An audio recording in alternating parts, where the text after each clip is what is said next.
Good morning. I'm talking to my fellow Genx people here, people who might be songwriters, writers of novels and short stories and poems, or into 3D modeling, like for 3D printing or doing game design, creating assets for that, whatever. I have three technologies that I've been researching over the last year for my own personal hobbies and things that I like to do. When you live long enough on this planet, something AI comes along and you're like, hey, how can this help me with what I'm doing? And in this video, I'm breaking down three technologies and the solutions that I've found for them that do a good job and kind of introduce you to what AI can do. That is not so much mainstream. There are a lot of videos covering these three technologies and these typical applications. So if you need help with installation or using them, there's plenty of videos available, so I'm not going to waste your time in doing that. Maybe later on I will do some more in depth with that, but for right now, if you've written a novel or you're like, you know what, AI seems so powerful, I keep hearing about it, what can it do for me? Or I've written all kinds of songs and I've either done professional stuff and worked with studios and it's just too expensive, what can AI do for me? And then, with 3D modeling, there's some interesting things going on with that. We know about Midjourney and all the stuff that AI can do for you dealing with creating pictures and things like that. ChatGPT can help you with your life and the basic questions that you might have. It's simple to use. The three things that I'm going to talk about today are fairly simple to use. You can run them locally sometimes, or you can have to pay a small fee for more advanced features, or if you're going to be really spending some time with these products, and let them prove themselves to you the way they've done for me. And I think you'll find that these are some good tools to use to help you on your journey. Okay, so in this section I want to talk about Suno. If you're a songwriter, you've written anything like poems, you want to put them to music, you have a simple tune, Suno has an app for your phone, for your iPad. I use it on PC. It's for PC, Mac. I mean, this thing is so intuitive. Even when you first sign up, they give you a lot of credits. And what I recommend you do is do what I did. I went back and got some songs that I had written 15, 20 years ago and wasn't thinking it would do much. And I put them in there and it automatically detected the lyrics. It looked up like this song Scatterbrain. It's like a male vocalist sings a bluesy rock and roll song in mean tempo. It breaks down my entire song by, the AI built into it. And to give you an idea, this is what the original one sounded like. It was written little bass, a little keyboard, and a vocal. Just an idea for a song. Jumped out of bed this morning, tripped and scared the cat. Don't know what I'm doing. Be nice, it was a long time ago. Don't know where I'm at. Okay, and so at that point, I brought it into Suno, just uploaded it as a WAV file. You can do MP3, WAV, whatever you want. And then I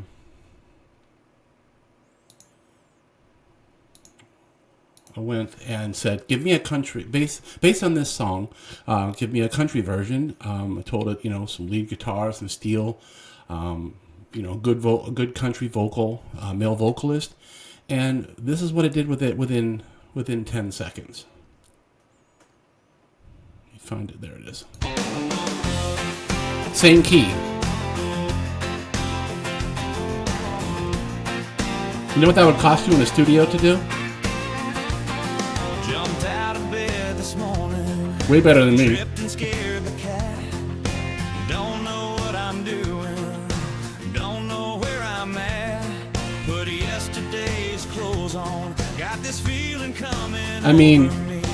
Late to work and I anybody that's written a song and wants it to sound good, I feel just like Superman when I hold your hand. I mean, come on. When I think about you, I start to understand. It's gotta be about you. I mean, and the whole song, and it's commercially ready. I mean, the format they do in it, they recommend you go in and master it. But I mean, if you've ever spent any money in a studio or got your guys together and you worked on a song and you did the old 4-track or 8-track and you said, oh, this sounds really good. And when you listen to it, in the comparison, you go, my God. Now, where is this useful? I know there's a lot of controversy with AI and everything, but this is where things are going. So look at your hobbies. Look at the things you enjoy doing. You know, this thing even generated a little picture of a kitten wearing a Superman cape and the S on it. I mean, I've had to do this with all of my songs and to see what it did. And you can change. I could make this a reggae song. I could make this a children's song, you know, and it'll give you suggestions on your lyrics, and it will give you suggestions, you know. It's simply amazing what you can do, and it's all based on the web. You don't have to install it. You just go to the website, you know, and sign up and do it. And I wouldn't normally, you know, if you're going to spend any money on something, but when you look at the cost and the work it takes to make a song produced at this level, it's really a no-brainer. You can do probably 5 or 10 songs this way before you even have to, you know, give them, I think it's $8 a month or something like that. And they don't bug you. They don't send you all kinds of emails. And I just got to say, it's for a hobbyist or even for a professional, if you want your songs to sound decent, this levels the playing field. This gives you, your song can have the ability to be just as produced as professionally as if you were in a studio in Nashville, LA, New York. And I'm sorry, this is where the world is going. So why not use it for your hobbies, or use it for the things that you want to do? For the Gen X, older people like us who are sitting on a lot of great music, this doesn't rewrite your music and make it different unless you ask it to. I'm not going to take the time here to go through that, but when you upload the song, it asks you, you know, what degree of modification, if you look here, style influence. What it's talking about is, based on the file you uploaded, how much of this style should we base it on up here? When you have your style, you pick like country, rock, you know, whatever you're into, clubhouse, whatever. Weirdness is exactly what it says. You know, how much do you want the AI to interpret and do their own thing with your music? You bring it all the way down, and it will go with your file. It'll play it in the same key, and it will just add to it and make it sound great. Vocal gender, you can change to a female vocalist or a male. There are ways to use your own vocals with this. Anybody that's done any studio work or has a home studio, you know how to do your own vocals. And this will produce, you can have it, give me my song produced professionally without any vocals. And there's your backing track. And you can go ahead and just do it the way you want to do it. It gives you all these tools. And these are tools. This isn't replacing you as a songwriter, as a musician. This is simply saying the tools were here.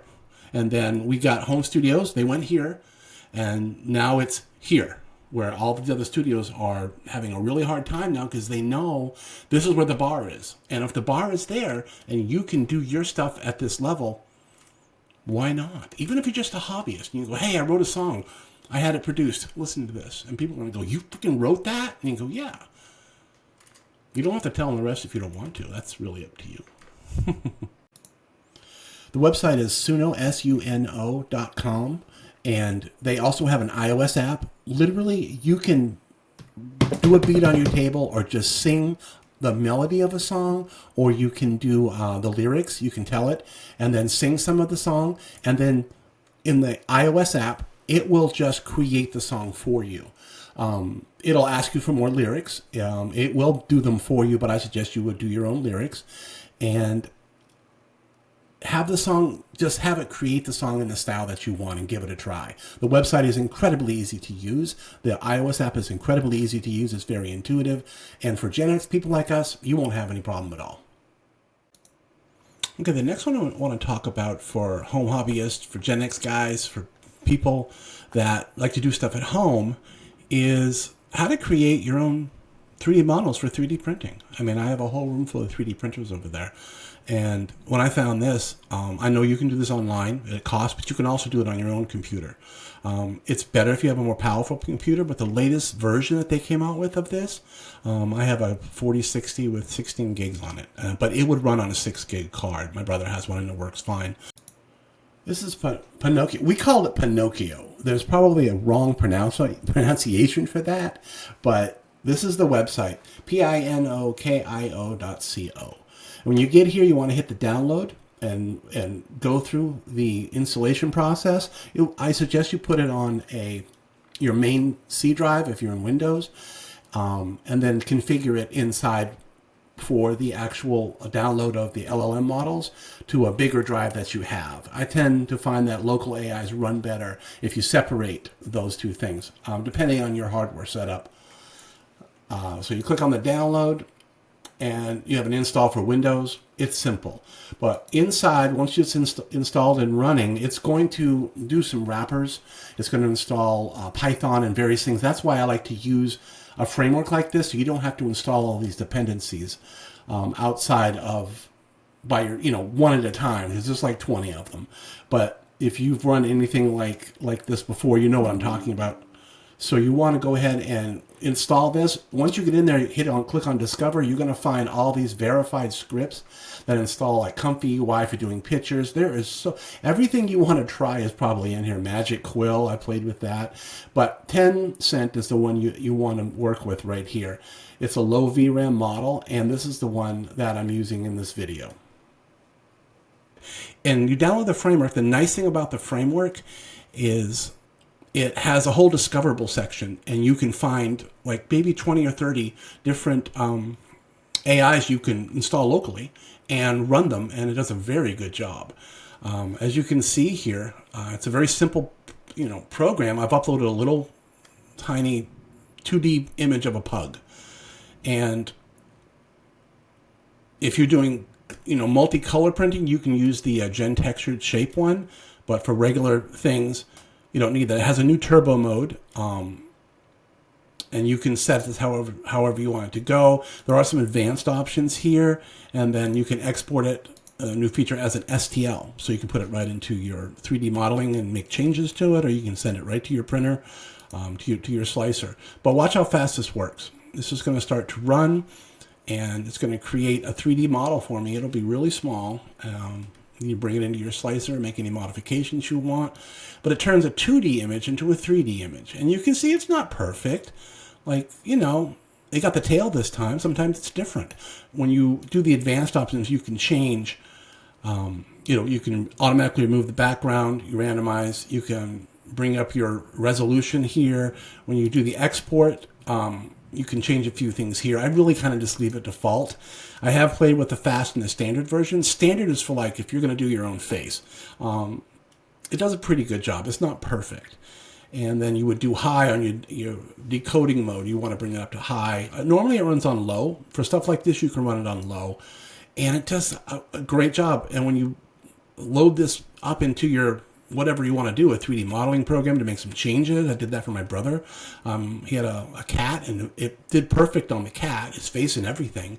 It was missing a tail, so I brought it in and brought a tail in for that. You can also use a text prompt, and you can ask it to do something based on that. I just use it because I want to create something for my shop, and I want it to, Artful Thing Shop. I want it to do something for the holidays and put that as a new thing, or I need to start with something, like I need a pug to start with, and then I'll bring it into, in my CAD program, and I'll add like 2025 or Happy Merry Christmas to it. And that's how you get those custom type things, but you need a place to start. There are things on here when you look at his face, like these are not really going to print really well on most home printers. You would need supports to do that. I'd probably leave those off. The little hairs on the top of the head, it will print. Do it at 2000, 1500, you'd be fine. There's some layer lines in there. If you know how to use Mesh Mixer and things like that, you can make this a lot better, but it's a great place to start. And it's all free. You can do your own 3D modeling at home from a flat 2D picture. My brother does drawings for his camper van and brings them in here and makes them into 3D objects, and then brings them into a slicer and does the modifications that he wants. So if you're into 3D at all, for 3D printing, you're doing assets for games, anything like that, give it a shot. I think you'd be really surprised how well it works.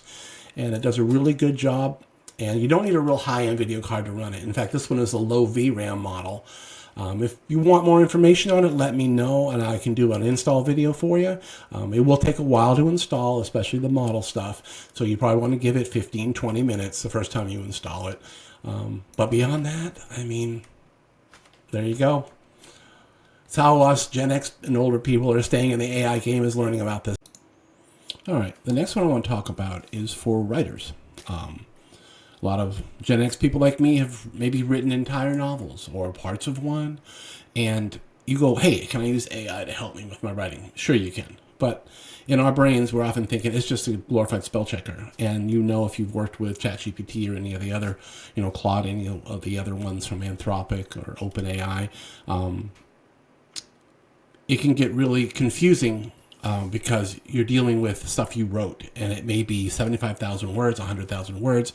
And I'm telling you right now, for the commercial market, for regular people like you and me, there's not a system yet. AI cannot handle a 75,000 to 100,000 word novel. It can't do it. Each word is like 4 tokens. And so you can give it, a couple of hundred words, no problem. But you go up to, 50, 75, 100,000 words, and it'll try. But you need massive memory to be able to handle that level. Now you can do a RAG, which is basically using your novel or your docx, your whatever file name you have, as a small database. You can put that into AI locally, and you can ask questions about your novel. You can say, is my character doing this, ever doing this, But if you have a girl with a pink hat in chapter 1, and the same girl now has a blue hat in chapter 5, and you ask it to find errors, it's not going to find that because this doesn't know to look for it, doesn't realize it's an error, because the amount of memory it would take to consolidate everything and break it down. I think we'll probably have it pretty quickly. But the best one I've found is one I've been using called Pseudo-Write. And they have a great trial. They're not expensive. They actually gave me more credits. I uploaded a $100,000 word novel I wrote called Darius Din and the Temporal Engine. I had previously published it. I'd taken off the market, and I've been working on it again. But when you're and I hired an editor and had a really bad experience. I had a publisher, had a really bad experience. My story is not uncommon. So when you get to this level, and you're like, you know what? I'm going to sit on this and do my rewrites myself. And then you hit the same point where you're like, okay, I need other eyes on this. I need someone to edit this. It can get incredibly expensive for a good quality editor or editors. So I put my entire novel. It's the only one I've seen so far that took my entire novel, and it automatically made what's called a story Bible, which is a very powerful thing. Now, you don't want to use a story Bible to have the Pseudo-Write rewrite your novel for you. That's you will not believe what it'll take it into areas you don't want to go. But for your basic stuff, all the the brain dump, the genre, the style, synopsis, your characters, it breaks down all your characters. It automatically found all of my characters, and did a beautiful job. Let me roll down there. Here's characters here. Darius Din finished. It breaks down based on your novel the things it notices that are the characteristics of your characters. World buildings there, also an outline. There's a lot of features here, and on the right hand side, it gives you can chat directly with the AI about a particular. You can highlight it and say, hey, what about this? It does a great job with that. This will not edit for you like a professional human would do, but it will give you insights into what you're doing. Now, there are something called plugins, and some of the plugins they have will do that. But they warn you it's going to be pretty expensive to do that. You'll have to purchase more credits. Compared to hiring an editor, it's probably a lot cheaper. But at the end of the day, you're going to want that human element before you really show it to an agent or a publisher. But I've had really good luck using this. It's helped me think differently. It notices things about my writing style and my characters and my plot, which that's what we want. When we first say, here's my book, here's my novel, break down my plot. Are there any plot holes? One of the most difficult questions you can give an AI. Almost all of them I've tried, even when I run them locally. I have my own local AIs. They still have problems with that. Some have some decent ideas. But if you want something that's going to bring you into the professional world, Pseudo-Write is actually really good for that. And for a hobbyist, it's perfect because they really let you do a lot before you ever have to give them any money for anything. But if I was going to put money into an AI for helping with writing, Pseudo-Write is probably where I start. There's other ones available that I haven't tried yet, and if you have recommendations, definitely leave them. So thank you for joining me on these 3 ways that us Gen X people can take some of our projects and our hobbies and pull them out of the closet Take those stories out of the drawer or from that old hard drive and try them and see what AI can help you maybe take them to the next level. You never know. If you got old songs, stuff that you've written, or you just like to write songs and you just don't play music and you need some help, Suno will give you a good chance of producing a really quality song that you'll be proud of. And if you want to get into 3D modeling, there's a ton of resources online to do that. This is just an additional tool you can use with Pinocchio, as we call it, to go ahead and take, pictures of your pets. I've done that.